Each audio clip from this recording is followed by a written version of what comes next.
Sanskrit era की प्रस्तुति परीक्षा स्पेशल सीरीज में वैदिक साहित्य के अंतर्गत पार्ट 2 भाग 2 में आज अध्ययन करने वाले हैं वैदिक वाङ्मय, जिसके अंतर्गत वैदिक साहित्य और वेदांग का एक सामान्य परिचय प्राप्त करेंगे।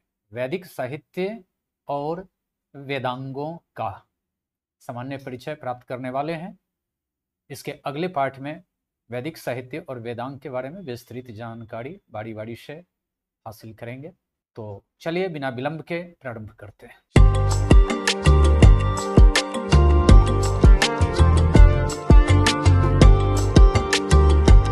नमस्कार, मैं डॉक्टर शंभू राय, संस्कृत एरा में आपका हार्दिक स्वागत है। जैसा कि आप देख पा रहे हैं, वैदिक साहित्य का सीरीज प्रारंभ हुआ है, जो फोकस किया गया है एक दिनी प्रतियोगिता परीक्षाओं के लिए, चाहे वह यूजीसी नेट हो, lectureship, TGT, PGT, CTET, estate, MA, BA, जो भी एक दिनी परीक्षाएं होती है, ऑब्जेक्टिव परीक्षाएं पर आधारित जो भी परीक्षाएं हैं, उनके लिए ये महत्वपूर्ण कक्षा और ये सीरीज जो है प्रारंभ किया गया है, जिसमें आज आप देखेंगे वैदिक वाङ्मय।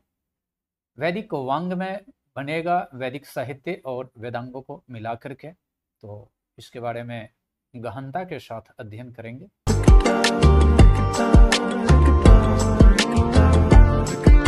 देखते हैं वैदिक साहित्य कहने का क्या अर्थ निकलता है। तो वेद से संबंधित को वैदिक कहते हैं, रिलेटेड टू वेद, वेद से संबंधित, वेद से संबंधित जो कुछ भी होगा related to Veda is called Vedic. Veda से संबंधित चीजों को वैदिक बोलते हैं, और उससे संबंधित साहित्य है, जो भी उसमें रचनाएं हुई है, उन चीजों को मोटे तौर पे आप साहित्य कहते हैं। लेकिन यहाँ पर हम लोग अभी जो देखेंगे वैदिक वाङ्मय, यह वैदिक साहित्य से भी विस्तृत शब्द है। वाङ्मय आप देख रहे हैं कि ऊपर में मार्क किया हुआ है वाङ्मय के लिए। वाङ्मय का क्या अर्थ है, क्या मीनिंग है, तो आपके लिए यहाँ पर एक छोटा सा शॉर्ट नोट्स बना दिया गया है, फुट में देख सकते हैं। किसी भाषा या संस्कृति का संपूर्ण साहित्य, वाणी में या ज्ञान का विशाल भंडार को आप वाङ्मय कहते हैं। क्योंकि आप जानते हैं वाक् का अर्थ वाणी या शब्द होता है, और मय का मतलब होता है युक्त या उससे बना हुआ, ये अर्थ होता है।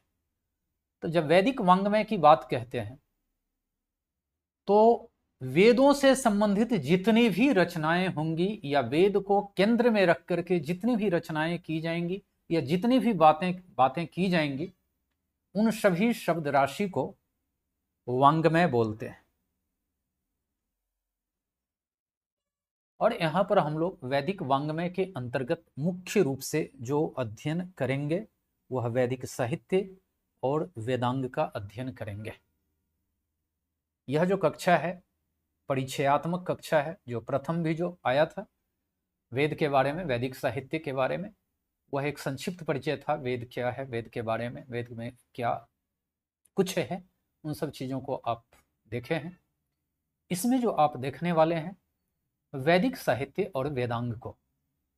तो वैदिक साहित्य की अगर बात करें तो इसमें यूपीएससी के जीएस और यूपीएससी के इतिहास वाले जो भी व्यक्ति पढ़ते हैं, उनको पूछा जाता है कि वैदिक साहित्य में कौन कौन से ग्रंथ शामिल होते हैं। आपसे पूछेगा और विकल्प भी देगा नीचे। तो वैदिक साहित्य के अंतर्गत शामिल किए जाते हैं संहिता को, ब्राह्मण ग्रंथों को, आरण्यक और उपनिषद, जिसे उपनिषद को वेदांत भी कहते हैं। तो आपके लिए एक अति महत्वपूर्ण प्रश्न बनता है कि वैदिक साहित्य के अंतर्गत शामिल किए जाते हैं किन किन ग्रंथों को। तो इन्हीं 4 बातों को शामिल किया जाता है, संहिता, ब्राह्मण, आरण्यक और उपनिषद को। आपको इसे याद रखना होगा। वेदांग जो है यह वैदिक साहित्य के अंतर्गत नहीं होते। कारण इसके पीछे बताया जाता है कि जो वैदिक काल है एक्चुअल में वह 2000 ईसा पूर्व से 600 ईसा पूर्व तक ही माना जाता है, जहां पर जाकर के उपनिषद की रचनाएं फिनिश हो जाती है, समाप्त हो जाती है, और वेदांगों की रचना उसके बाद में होती है। तो वैदिक काल के अंतर्गत जो भी रचनाएं होती है उसे वैदिक साहित्य के नाम से जाना जाता है। यानी आप मोटे तौर पर बोलेंगे 2000 बीसी से लेकर के 800 या 600 तक लोग लेते हैं, 600 बीसी तक, ये जो इस दौर में जो भी रचनाएं हुई हैं, 4 वेदों, ब्राह्मण, आरण्यक और उपनिषदों की रचनाएं हुई है। तो इस समय में जो भी रचनाएं हुई उसी को वैदिक साहित्य के नाम से जाना जाता है। ये वैदिक साहित्य का जब इतिहास पढ़ेंगे तो उसमें इन चीजों को आप देखते हैं। तो इसमें से एक एक चीजों को देखते हैं। पहले संहिता। संहिता का क्या अर्थ से है? संहिता का अर्थ होता है संग्रह या कलेक्शन।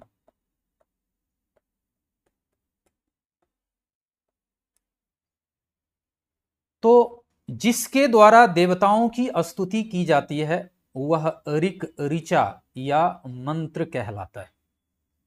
यानी जिसके द्वारा, जिन शब्दों के द्वारा, जिन पद्यों के द्वारा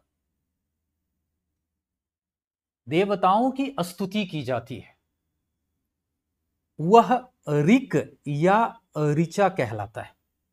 और उसी ऋक या ऋचा को आप मंत्र कहते हैं।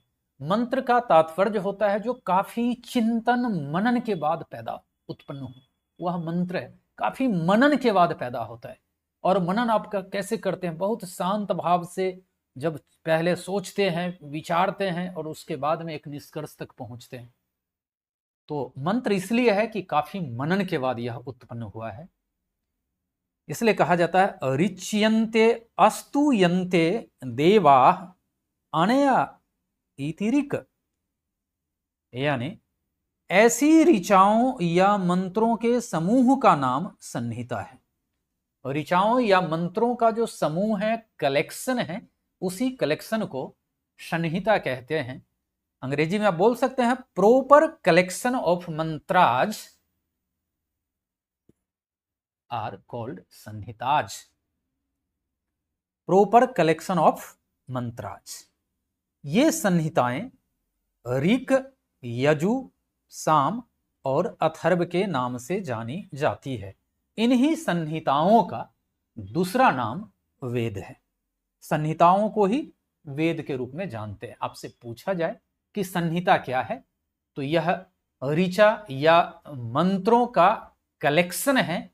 और इन्हीं संहिता का दूसरा नाम, इन्हीं मंत्रों के कलेक्शन का, जिसमें नॉलेज ही नॉलेज, ज्ञान ही ज्ञान भरा हुआ है, उन्हीं का नाम संहिता है। संहिताओं का ही अदर नाम, दूसरा नाम क्या है? वेद है। तो ये संहिताएं कौन कौन सी हैं? तो आप जानते हैं ऋक संहिता, जिसमें स्तुति परक या उपासना परक मंत्र हैं। हम लोग जो भी संहिताएं हैं उनके बारे में जब आगे की जो कक्षाएं आएंगी उसमें हम एक एक करके उसके बारे में विस्तार से अध्ययन करेंगे। आज केवल वैदिक साहित्य को समझना है, इसका संक्षिप्त परिचय प्राप्त करना है। और यह प्रत्येक जो पाठ आ रहा है उसको आप तैयार करते जाइए। नोटबुक सामने रखिए, पेन पेपर रखिए, अभी समझ लीजिए और उसको फिर समझने के बाद नोट भी कर लीजिए।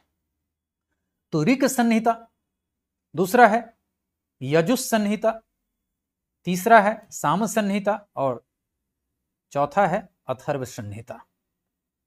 अथर्व संहिता 4 संहिताएं हैं। 4 प्रकार के मंत्रों का कलेक्शन है, जिसके उद्देश्य या उसकी विषय वस्तु या उसमें जो कुछ भी है मंत्र में, सबकी प्रकृति थोड़ी सी अलग अलग है। जैसे कहा जाता है ऋक संहिता की बात करें तो चूंकि अलग अलग समूहों में, अलग अलग गुरुकुलों में इस संहिता का पाठ किया गया और गुरु शिष्य परंपरा से आगे बढ़ता रहा, इसलिए ऋक संहिता की जो कुछ शाखाएं प्राप्त होती हैं, शाकल, वाष्कल, आश्वलायन, शांखायन और मांडुकायन। ऋक संहिता कहने का मतलब है ऋग्वेद। यजुस संहिता कहने का तात्पर्य है यजुर्वेद, यज्ञ से संबंधित जिसमें मंत्रों का कलेक्शन है। ऋक् संहिता में उपासना परक मंत्र हैं, स्तुति परक मंत्र हैं। यजुर्वेद के भी दो भाग मिलते हैं, शुक्ल यजुर्वेद और कृष्ण यजुर्वेद। इसमें आप देखेंगे वाजस्नेयी या माध्यन्दिनी शाखा और कान्व शाखा ये मिलते हैं। और कृष्ण यजुर्वेद में तैत्तिरीय, मैत्रायणी, कठ और कपिस्थल ये 4 शाखाएं प्राप्त होती है। आगे चल करके सबके बारे में विस्तार से अध्ययन करेंगे। शाम संहिता, इसमें ऋग्वेद के ही अधिकांश मंत्रों का संग्रह है। जो मंत्र संगीतात्मक हैं उसे लय ताल स्वरों से युक्त कर दिया गया है, इसलिए शाम का अर्थ भी होता है गान। साम संहिता और इसकी जो शाखाएं हैं कौथुमीय, आराणायनीय और जैमिनीय। तो अभी आप परिचय के तौर पर केवल ध्यान रखेंगे कि संहिता क्या है, संहिता के प्रकार कितने हैं। तो 4 हैं, ऋक् संहिता, यजुस् संहिता, शाम संहिता, अथर्व संहिता। ऋक् संहिता ही ऋग्वेद है, यह ऋग्वेद को बताता है, क्योंकि संहिता का ही अर्थ क्या है, वेद है। तो ऋक् संहिता है, यजुस् संहिता यह यजुर्वेद है। यजुस् मीन्स यज्ञ, यज्ञ परक मंत्र है इसमें। यज्ञ से संबंधित वेद कौन है, यजुस्।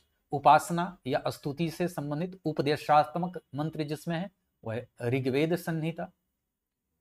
साम संहिता, इसमें ऋग्वेद के ही मंत्र हैं, लेकिन देवताओं को प्रसन्न करके उन मंत्रों को लय ताल के साथ गाया जा रहा था। तो ऋग्वेद के ही मंत्रों का कलेक्शन सामवेद है, लेकिन यह सामवेद में जो भी मंत्र हैं वह लय ताल से युक्त हैं। इसका नाम है कि सामवेद। और चतुर्थ है अथर्व संहिता। इसमें कई तरह की बातें हैं, जैसे बीमारी का इलाज मिलेगा, कई तरह की बातें आपको मिलेंगी अथर्व संहिता में। और इसकी शाखाएं जो आपको मिलेगी पिप्पलाद और शौनक मुख्य रूप से काफी फेमस है। मौद महाभाष्य, अस्तौद, जाजल, जलद, ब्रह्मवेद, देवदर्श, चारण वैद्य। अथर्ववेद को ब्रह्मवेद के बारे में ब्रह्मवेद भी कहा जाता है, क्योंकि इसमें ब्रह्म के बारे में जानकारी दी जाती है। अब जो है वैदिक साहित्य का जो दूसरा पार्ट है यह है ब्राह्मण। यह जाति विशेष का नाम नहीं है, यहाँ पर यह साहित्य के रूप में है, लिटरेचर के रूप में। तो जानते हैं ब्राह्मण के बारे में, जो वैदिक साहित्य का दूसरा भाग है। और ये आप देखेंगे इतने सारे ब्राह्मण हैं, और ब्राह्मण ग्रंथ जो हैं अलग अलग संहिताओं के लिए अलग अलग, यानी 4 वेदों के लिए अलग अलग है। जब विस्तार से जब उसको देखेंगे तो प्रत्येक वेद के लिए अलग अलग ब्राह्मण ग्रंथ को अलग अलग करके देखेंगे। यहाँ पर केवल आपकी जानकारी के लिए एक लिस्ट आपके पास उपलब्ध कराया गया है। ऐतरेय, शंखायन, शतपथ, तैत्तिरीय, मैत्रायणी, कठ, कपिस्थल, प्रौढ़, षड्विंश, साम विधान, आरस्य, देवताध्याय, उपनिषद, संहितोपनिषद, वंश, जैमिनीय, गोपथ। काफी फेमस जो ब्राह्मण हैं ऐतरेय, शंखायन, शतपथ, तैत्तिरीय, मैत्रायणी, कठ, कपिस्थल, षड्विंश, जैमिनीय, गोपथ। ये सब काफी फेमस ब्राह्मण हैं जो अलग अलग वेदों के लिए हैं। तो ब्राह्मण को पहले समझते हैं कि वैदिक साहित्य का जो ये दूसरा महत्वपूर्ण पार्ट है इसका तात्पर्य क्या है, मीनिंग क्या है। तो ब्रह्म की व्याख्या, ब्रह्म का मतलब है सुप्रीम पावर, अल्टीमेट पावर। ब्रह्म की व्याख्या उपस्थापित करने वाले, स्थापित करने वाले ग्रंथों को ब्राह्मण के नाम से जाना जाता है। ब्रह्म वै मंत्र ऐसा कहा गया है, मंत्र ही ब्रह्म है। ब्रह्म वै मंत्र दोनों एक दूसरे के पर्याय के रूप में है, यह शतपथ ब्राह्मण में ऐसा कहा गया है। इन मंत्रों के, ब्रह्म वै मंत्र के अनुसार मंत्रों को ब्रह्म कहा जाता है। अतः ब्राह्मण ग्रंथ वे ग्रंथ हैं, ब्राह्मण लिटरेचर, ब्राह्मण साहित्य जो वैदिक साहित्य का एक भाग है, वे मंत्र हैं, वे ग्रंथ हैं, वे ग्रंथ हैं जो मंत्रों की व्याख्या प्रस्तुत करते हैं। ब्रह्म शब्द का दूसरा अर्थ यज्ञ भी होता है, और इस अर्थ के अनुसार यज्ञ अगर मीनिंग लगाते हैं तो इस अर्थ के अनुसार यज्ञ यानी ब्रह्म के कर्म कांड की व्याख्या करने वाले ग्रंथों को ब्राह्मण कहते हैं। अर्थात ब्राह्मण ग्रंथों में मंत्रों, कर्मों तथा विनियोगों की व्याख्या है। इन ब्राह्मणों की अंतरंग परीक्षा से सुस्पष्ट है कि ब्राह्मण ग्रंथ यज्ञों की वैज्ञानिक, आधिभौतिक तथा आध्यात्मिक मीमांसा प्रस्तुत करने वाले महनीय विश्वकोश है। अब मैं ये जो बात आपने तकनीकी रूप से कई शब्दों को देखा कि ब्राह्मण ग्रंथों में क्या है, तो मंत्रों, कर्मों और उनके विनियोगों की व्यवस्था है, उनकी व्याख्या है, और मोटे अर्थों में इसको समझते हैं। वेद का यूज कब कैसे करें, वेद में तो ये लिखा हुआ नहीं है, केवल उसमें मंत्र दिया हुआ है। तो मंत्र का विनियोग, विनियोग कहने का मतलब है उसका एप्लीकेशन, उसका यूज। विनियोग का मतलब एप्लीकेशन, कैसे अप्लाई करें मंत्रों को, कब और कैसे यूज करें, उन एप्लीकेशन को विस्तृत रूप से व्याख्या रूप में, मोटे शब्दों में कह सकते हैं वेदों की कुंजिका, वेद का एक्सप्लेनेशन, वेद मंत्रों का एक्सप्लेनेशन कहां पर मिलता है, तो ब्राह्मण ग्रंथों में मिलता है। अब तो समझ पा रहे हैं, वेदों में जो मंत्र हैं उसको कैसे यूज करेंगे, इस बात को खूब अच्छे से समझाया गया है। किसमें? ब्राह्मण ग्रंथों में। तो मोटे तौर पे अब क्या कह सकते हैं कि ब्राह्मण वे ग्रंथ हैं जो मंत्रों की व्याख्या करते हैं कि वो मंत्र क्या कह रहा है, उस मंत्र का उपयोग कब करेंगे, कहां करेंगे, कैसे करेंगे, इन सब चीजों के बारे में कौन बताता है? ब्राह्मण ग्रंथ बताता है।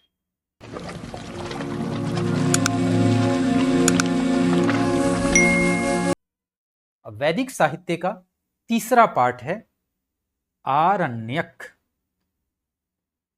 अरण्य से संबंधित, अरण्य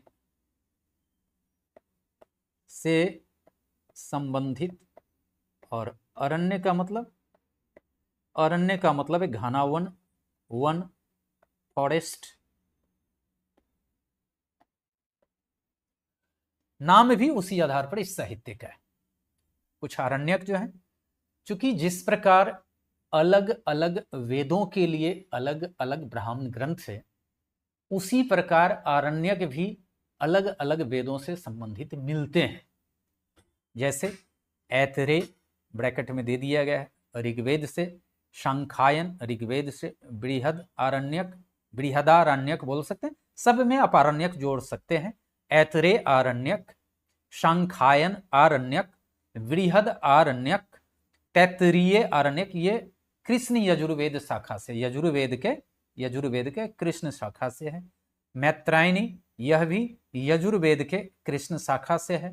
तवलकार आरण्यक, ये सामवेद से, और छांदोग्य आरण्यक, ये भी सामवेद से संबंधित है। तो यहाँ पर एक लिस्ट है जो केवल आप ध्यान में रखेंगे कि आरण्यक में कौन कौन से आरण्यक उपलब्ध हैं, तो इन चीजों को याद रखेंगे। अब आरण्यक को समझते हैं कि आरण्यक में क्या है। जैसे ब्राह्मण ग्रंथ में वेद मंत्रों का एप्लीकेशन बताया गया है, कैसे यूज करें, कैसे उपयोग करें, उसकी व्याख्या, कमेंट्री बताई गई है, एक्सप्लेनेशन बताया गया। उसी तरह आरण्यक में क्या है, तो देखिए, आरण्यकम च वेदेभ्यः औषधिभ्यो अमृतम यथा। महाभारत की इस सूक्ति के अनुसार क्या कहते हैं? औषधियों से उद्धृत अमृत के समान आरण्यक वेदों के सारभूत हैं, इसेंस है, निष्कर्ष के तौर पे। जैसे कहते हैं ना, दूध को मथ करके, दही को मथ करके, दूध को पेड़ करके आप क्रीम निकालते हैं, फिर क्रीम से घी निकालते हैं, तो वह उसी की तरह है, अमृत के समान ये आरण्यक होता है। औषधि जड़ी बूटी को कहते हैं जो पेड़ पौधों से डायरेक्ट जो प्राप्त होता है, लेकिन जड़ी बूटी को कूट करके, पीस करके, जब अलग अलग तरीके से मिला करके कुछ बना लेते हैं तो उसको बोलते हैं औषध। औषधि से बने हुए चीज को, जड़ी बूटी से बने हुए चीज को क्या बोलते हैं? औषध। औषध क्या है? जैसे आप कह सकते हैं कि औषध मेडिसिन की तरह है, टैबलेट की तरह है, उसमें जड़ी बूटी वगैरह हो सकता है, केमिकल कंपाउंड हो सकता है। तो ये आरण्यक जो है वेदों का सारभूत तत्व है। और आचार्य सायन जिन्होंने वेदों के ऊपर भाष्य लिखा है, कमेंट्री लिखा है वेदों को समझने के लिए, वेद में जो भी कठिन शब्द हैं उसको बताने का प्रयास किया है, उन्होंने क्या बोला है कि जिन आध्यात्मिक स्पिरिचुअलिटी से संबंधित ग्रंथों का मनन चिंतन ग्राम या नगर के हल्ला वाले कोलाहलपूर्ण और शांत वातावरण में न हो सकने के कारण अरण्य के, जंगल के एकांत शांत वातावरण में किया गया, और मंत्र ब्रह्मानात्मक वेद के, मंत्र जो क्या है? ब्रह्म का स्वरूप है, उस वेद के जिस अंश में, जिस हिस्से में आध्यात्मिक तत्वों की मीमांसा की गई, प्राण विद्या, प्रतीकोपासना का विशद विस्तृत डिटेल में वर्णन किया गया, उन्हें आरण्यक के नाम से जाना जाता है। अब आपको संक्षेप में बताया जाए तो क्या है, वेद में जो भी ब्रह्म या सुप्रीम पावर से रिलेटेड जो बातें हैं, जो आध्यात्मिक स्पिरिचुअलिटी से संबंधित, ब्रह्म से संबंधित जो बातें हैं, उन पर जो चिंतन मनन किया गया, कहां पर? अरण्य में रह करके, उससे संबंधित ग्रंथ का नाम आरण्यक है। आरण्यक में क्या है? तो वेद में जो भी आध्यात्मिक बातें हैं, उन आध्यात्मिक बातों पर जो भी विमर्श किया गया, चिंतन मनन किया गया, वैसे चिंतन मनन परख ग्रंथ का नाम आरण्यक है। और वह चिंतन मनन किस पर किया गया?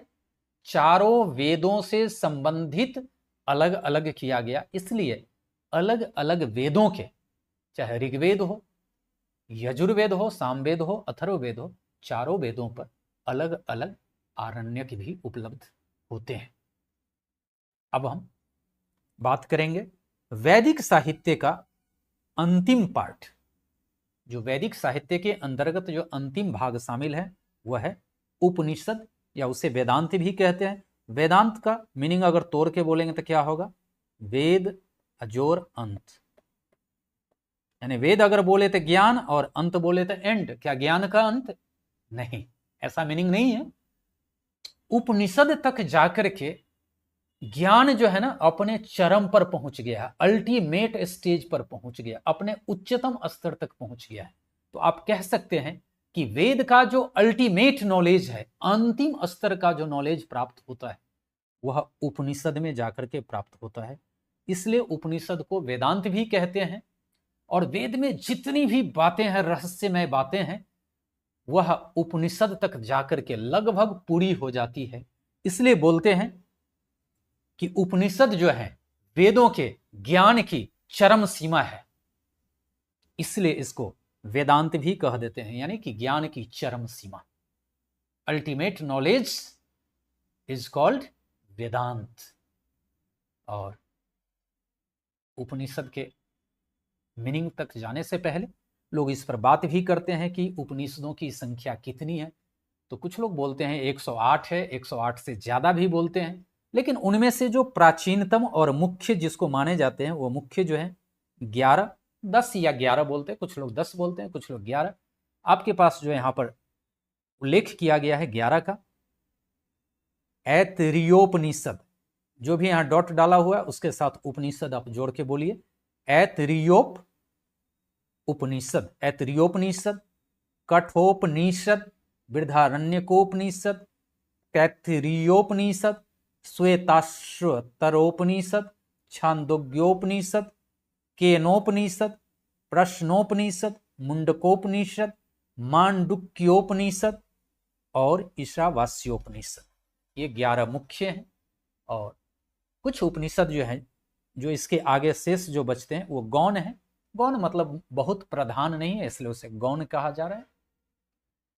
उपनिषद के अर्थ को संक्षेप में समझने का प्रयास किया जाए उप मतलब नियर, तो उप और नी दो प्रीफिक्स लगा हुआ है, उप है और नी है, और इसमें सदलड़ी धातु है, भर्व है, और उससे क्विप प्रत्यय लगाया गया है।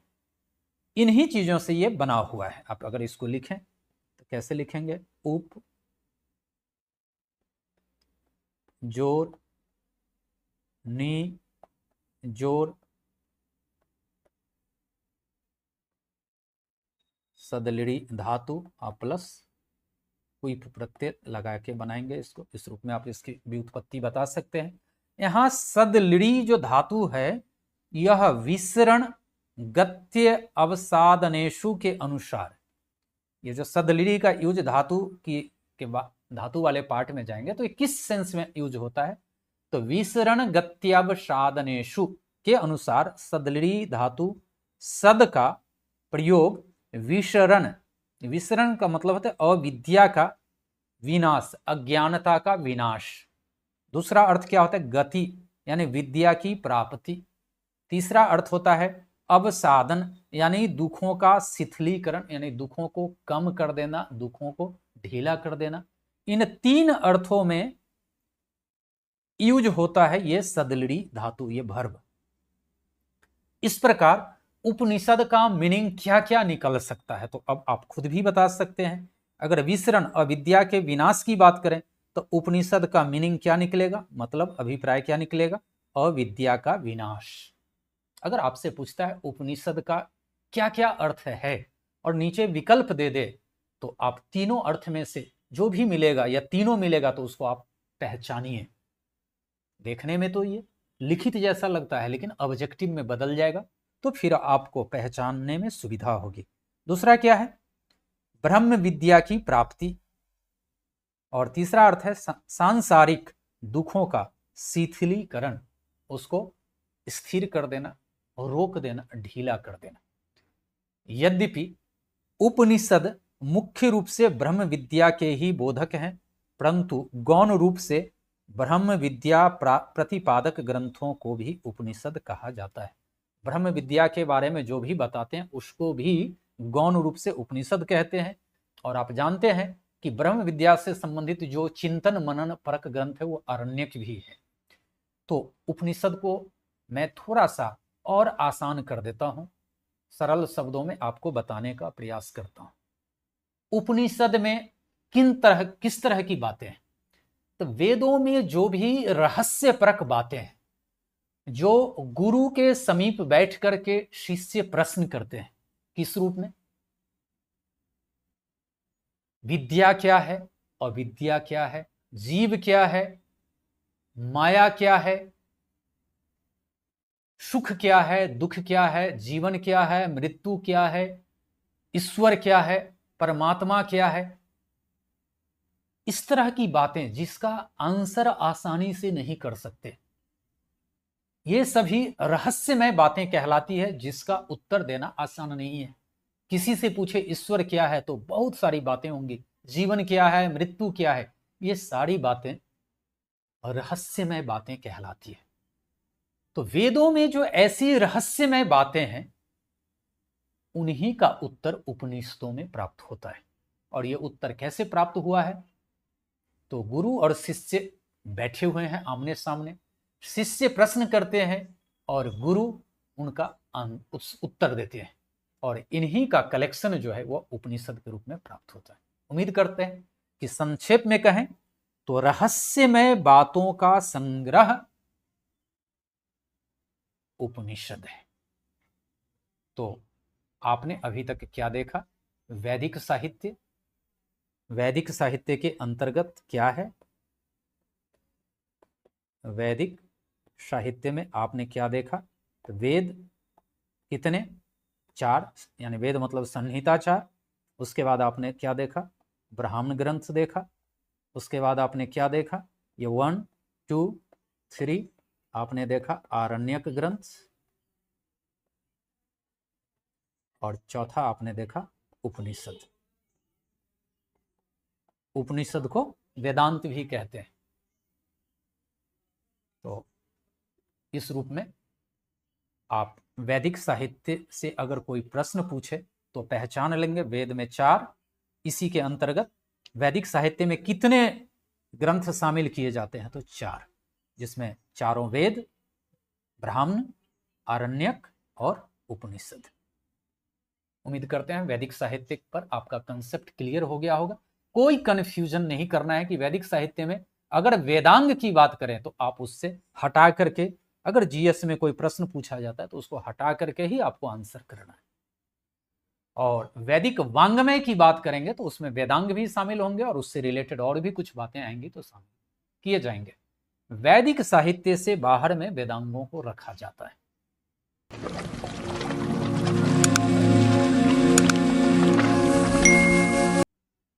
वेदांगों के अंतर्गत 6 चीजें आती हैं: शिक्षा, कल्प, व्याकरण, निरुक्त, छंद, ज्योतिष। आप इसको याद कर लेंगे ताकि कोई कंफ्यूजन न रहे।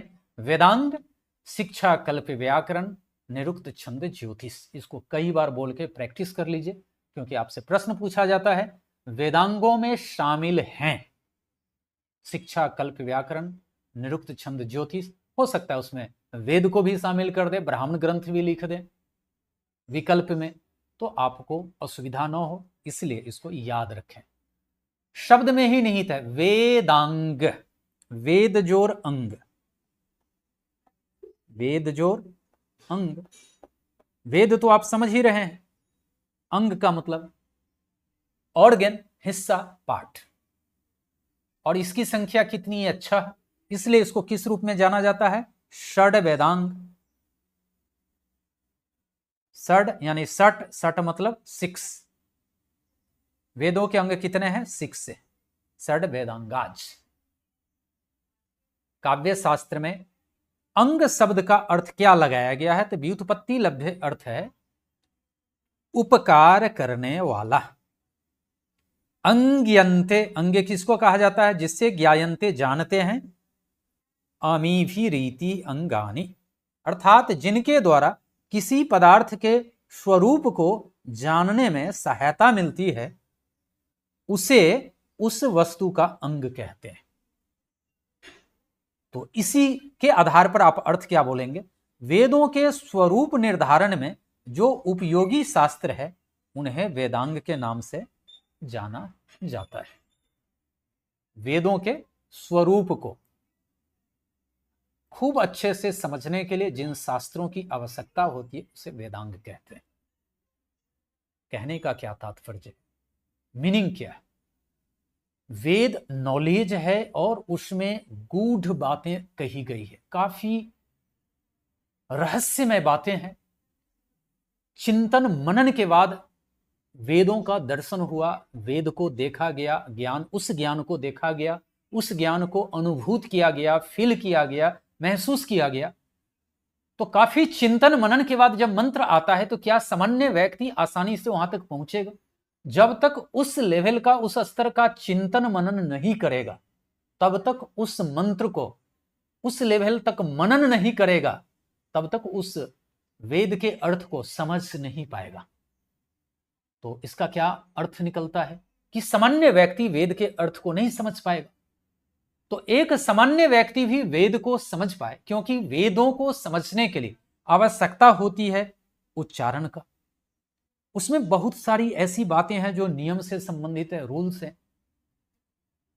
उसमें बहुत सारे शब्दों को समझना पड़ेगा, वो शब्द कैसे बना है उसकी व्युत्पत्ति को समझना पड़ेगा, शब्दों के अर्थ को, मीनिंग को निकालना पड़ेगा, उसके उच्चारण को समझना पड़ेगा, लय ताल को समझना पड़ेगा, और काल गणना की बातें होती है। तो कम से कम ऊपर के जो 5 शुरुआत के चीज जो देख रहे हैं, अगर इन बातों को नहीं समझे तो वेदों को समझना आसान नहीं है। तो वेदों को समझने के लिए जिन शास्त्रों की रचना की गई आगे चलकर 600 ईसा पूर्व के बाद, आफ्टर 6th century BC, ईसा पूर्व, उसको वेदांग नाम दिया गया है। इसके अंग को समझने के लिए यहां पर एक एक पंक्ति में आपको समझाया गया है। शिक्षा, कल्प, व्याकरण को आप समझ जाएंगे तो आपको पता चलेगा कि वेदांगों की क्या आवश्यकता थी। अर्थात वेदों के अर्थ ज्ञान में तथा वैदिक कर्मकांड विषयक अनुष्ठानों के प्रतिपादन में भरपूर सहायता प्रदान करने में जो सक्षम, एबल और सार्थक मीनिंगफुल शास्त्र जो है उसे वेदांग के नाम से जाना जाता है। अभिहित किया जाता है मतलब जाना जाता है। वेदांगों के नाम और क्रम के बारे में मुंडकोपनिषद में कुछ कहा गया है। क्या कहा गया देख लीजिए। तत्र अपरा ऋग्वेदो यजुर्वेदः सामवेदो अथर्ववेदः शिक्षा कल्पो व्याकरण निरुक्तं छंदो ज्योतिषमिति। ऋग्वेद, यजुर्वेद, सामवेद, अथर्ववेद, यही इसका क्रम है। अर्थात अगर वेदांग की बात करें तो शिक्षा, कल्प, व्याकरण, निरुक्त, छंद, ज्योतिष को वेदांग के नाम से जाना जाता है। वेद को अगर एक पुरुष के रूप में कल्पना कर लीजिए तो पुरुष के रूप में कल्पना करने पर पुरुष के स्वरूप का अर्थ और संरक्षण तथा बोध के निमित्त ही वेदांगों का आविर्भाव हुआ है। अलग अलग बातें कही जाती है कि अगर वेद पुरुष के रूप में कल्पना करते हैं तो ये 6 जो है वेदों के अंग है। कुछ को मुख बोलते हैं, कुछ को हाथ बोलते हैं, कुछ को पैर बोलते हैं, तो अलग अलग बातें कहेंगे। तो वो सब जब विस्तार से वेदांगों के बारे में जानेंगे वहां पर उसको देखेंगे। तो आपको अभी वेद का अंग में पहला जो है शिक्षा, उसको आप देख लीजिए। वैदिक मंत्रों के समुचित उच्चारण के लिए शिक्षा नामक वेदांगों की रचना हुई है। यानी वेद है तो मंत्र है और मंत्र का बोल के ही अपने शिष्यों तक पहुंचा रहे हैं, उच्चारण करके। तो वैदिक मंत्रों के अच्छे से ठीक ठीक उच्चारण करने के लिए शिक्षा है। आपसे पूछेगा उच्चारण विषयक वेदांग कौन है, तो शिक्षा है। और इसके लिए अलग अलग शिक्षा है, जिसमें पाणनीय शिक्षा, ऋक लक्षण, याज्ञवल्क्य, वासिष्ठी, मांडुक्य, भरद्वाज, अवसान निर्णय, नारदीय, मांडुकी, शौनकीय, अथर्ववेद, प्रातिशाख्य, पुष्य सूत्र प्रातिशाख्य, वाजस्नेयी प्रातिशाख्य, तैत्तिरीय प्रातिशाख्य और माध्यंतनी शिक्षा, ये सभी शिक्षा विषयक ग्रंथ हैं जिसमें उच्चारण के बारे में बताया गया। और कल्प दूसरा वेदांग है। अब देखिए यहां पर कल्प क्या कहता है। कर्मकांडीय जो रिचुअल्स से रिलेटेड है, यज्ञात्मक अनुष्ठानों के बारे में ये बताता है। अब कहेंगे कि इसका मीनिंग क्या है, तो चलिए थोड़ा सा मैं बता देता हूं। यज्ञ में जो भी रिचुअल्स होंगे, कौन चीज कितना चाहिए, यज्ञ में कौन सी समिधा चाहिए, लकड़ी चाहिए, कितनी लकड़ी चाहिए, किस तरह का चाहिए, हवन कुंड कैसा होगा, ये सारी बातें कौन बताएगा, ये कल्प बताएगा। ओके, कल्प की बात करें तो इसमें कई तरह के विधान आएंगे, नियम आएंगे। श्रौत सूत्र व्यक्तिगत से विधान है, गृह सूत्र आप समझ रहे हैं परिवार से रिलेटेड आएगा, धर्म सूत्र पूरे समाज की बात होगी, और सुल्ब सूत्र यज्ञ कुंड वगैरह किस मेजरमेंट के साथ बनेगा। सुल्ब का मीनिंग होता है रस्सी, रोप, रस्सी। कितना ईंट चाहिए, यज्ञ कुंड का एरिया कितना होगा, ज्योमेट्रिक डिजाइन कैसा होगा, वो सब बताने के लिए ही कल्प की व्यवस्था होती है। और उसी में सुल्ब सूत्र मेजरमेंट को बताने वाला है। तो पूछा भी जाता है कि ज्योमेट्री का प्रथम संकेत कहाँ मिलता है, तो सुल्ब सूत्र में मिलता है। तो कात्यायन, मानव, बौधायन, आपस्तंभ, मैत्रायनी, वाराह, वाधूल, ये सब शुल्ब सूत्र इस रूप में मिलते हैं। कुल मिला के अगर कहा जाए तो कल्प जो है, जो भी रिचुअल्स होंगी, कर्मकांडीय बातें होंगी, कि जब भी आप पूजा पाठ करते हैं तो पूछते हैं जो भी उसके जानकार होते हैं उससे कि किन किन चीजों की आवश्यकता होगी, तो यह कल्प सूत्र ही बता देगा। क्लियर है? यस।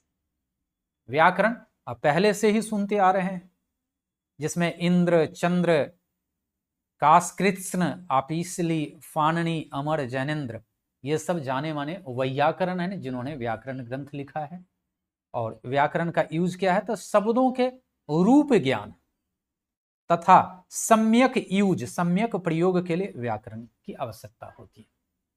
तो वेदों में भी जो भी शब्द हैं उनका रूप कैसे बना है, उसका मीनिंग कैसे निकलेगा, उसका यूज कैसे करेंगे, तो व्याकरण ही बताएगा।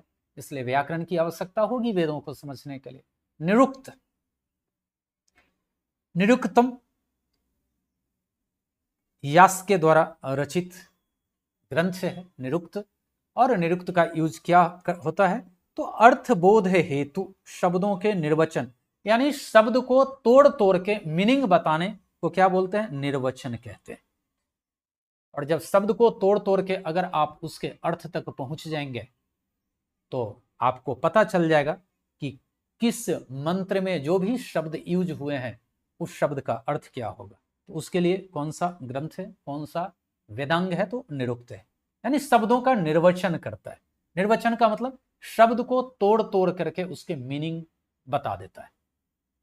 एक तरह से आप कह सकते हैं निरुक्त क्या है, वेद का डिक्शनरी है। आपसे पूछ भी सकता है कि वैदिक शब्दकोश के रूप में किसे जानते हैं, तो निरुक्त को जानते हैं। छंद, छंद सूत्र आचार्य पिंगल का है। वैदिक छंदों की जानकारी के लिए छंद है। और छंद के बारे में अगर थोड़ा सा कह दें कि वेद में जो भी शब्द है या जो भी मंत्र आया है, जो शब्दों का समूह है, तो उसमें मंत्रों में या तो आप अक्षरों की गणना करते हैं या स्वरों की गणना करते हैं। ह्रस्व दीर्घ प्लुत को काउंट कर लेंगे तो उसमें मुख्य रूप से क्या होता है, ह्रस्व का मतलब लघु और दीर्घ का मतलब गुरु। तो लघु और गुरु के रूप में अक्षर को पहचान लेंगे या वर्णों का काउंट कर लेंगे, अक्षरों को गिनेंगे। और यह काउंट करने से क्या लाभ होता है कि किस छंद में कितने अक्षर आएंगे या कितने लघु या कितने गुरु का प्रयोग करेंगे और कहां पर लघु कहां पर गुरु होगा, इसका प्रयोग करके उच्चारण को आप निर्धारित कर लेते हैं। और वेदों में तो और आप और भी जानते हैं कि स्वर उदात्त अनुदात्त स्वरित होते हैं। तो इन सब को बताने के लिए छंद शास्त्र की आवश्यकता होती है। वेदों का शुद्ध उच्चारण आपको करना पड़ेगा, नहीं करेंगे और अगर नहीं किया गया होता तो आज ज्यों का त्यों हमें प्राप्त नहीं होता। ज्योतिष, इसकी आवश्यकता, चूंकि वेद में खास करके यजुर्वेद जो है यज्ञ से संबंधित है, तो यज्ञ कब करेंगे, उपासना कब करेंगे, स्तुति कब करेंगे, तो समय का पता करने के लिए, काल गणना के लिए आवश्यक है ज्योतिष का। ज्योतिष शास्त्र क्या बताता है, काल गणना को बताता है। आर्च ज्योतिष, याजुस ज्योतिष, आचार्य लगध ज्योतिष शास्त्र के प्रणेता माने जाते हैं। तो वैदिक अनुष्ठानों से संबद्ध रिलेटेड समुचित काल निर्णय के लिए, समय की गणना के लिए, समय का डिसीजन लेने के लिए ज्योतिष की आवश्यकता होती है। तो ये 6 जो है वेदांग हैं और इससे एक दिनी परीक्षा में प्रश्न पूछे जाते हैं। और जो भी ग्रेजुएशन या एमए की परीक्षाएं होती है उसमें लिखित परीक्षा में भी वेदांगों के बारे में पूछा जाता है, वैदिक साहित्य के परिचय के बारे में पूछा जाता है। तो इन बातों को ध्यान में रखते हुए लिखित परीक्षा और ऑब्जेक्टिव परीक्षाओं को ध्यान में रखते हुए ये काफी महत्वपूर्ण कक्षा है।